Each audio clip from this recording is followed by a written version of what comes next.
Mu mwezi gwa Mukulukusa bitungotungo ntegeeza Okitoba ow'omwaka 1962, Augustine Ruzindana yali asoma siniya yakubiri mu kiseera Uganda bwe yafunira obwetwaze.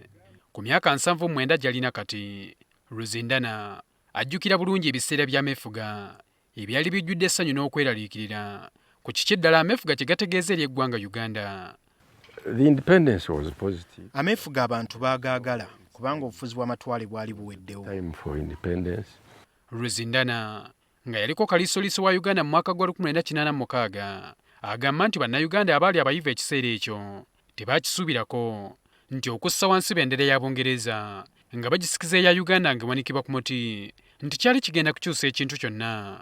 Mu mazima ddala tewali kyamaanyi kyali kikyuse mu kisaawe ky'ebyobufuzi bya Uganda.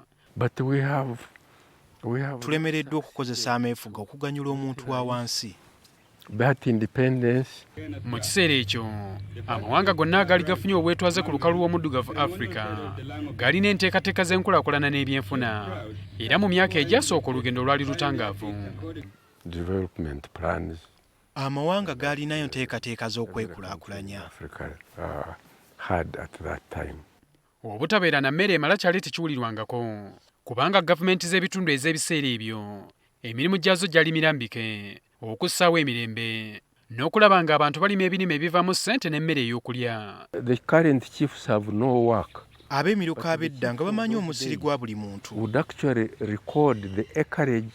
Mu kiseera ekyo abantu baali bakyalimu ensa nga bakwatibwa ensonyi okubba ssente za gavumenti n'okulya enguzi kyali kigambo kipya mu matu gaabwe. Theft. Okubba kyali kivumu ebiseera ebyo. A shameful thing.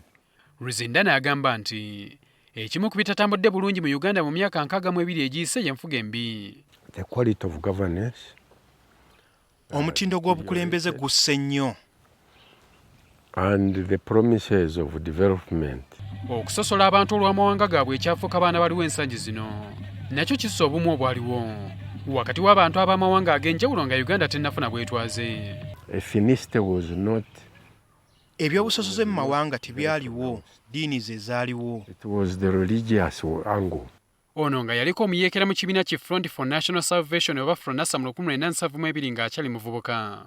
Agamba nti omuwendo omunene ogw'abavubuka abatalina mirimu gweraliikiriza.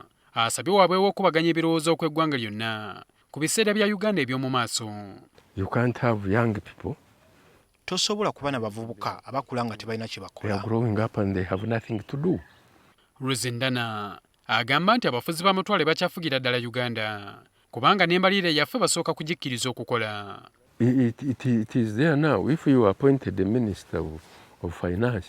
Bw'olondebwa kati nga minisita w'ebyensimbi b'osooka okukyalira be bazungu kuba be basalawo. Representative of the IMF in the country. Singa afuna omukisa ogunywamu kakaawo ne Pulezidenti Museveni gw'amanyi okuviira ddala mu myaka gya 1960 yandimubuuzizza ku nsonga z'ebyobufuzi kubanga akimanyi nti okubaganya ebirowoozo okw'eggwanga lyonna tekusobola kubaawo okuleka nga abakulembeze abaliko bakkiriziganyizza nakyo. The situation. Embeera y'ebyobufuzi eriwo yennyamiza abavubuka banyiivu bwe balaba buli bw'enguzi nga teri kikolebwako. Become explosive. We have young people.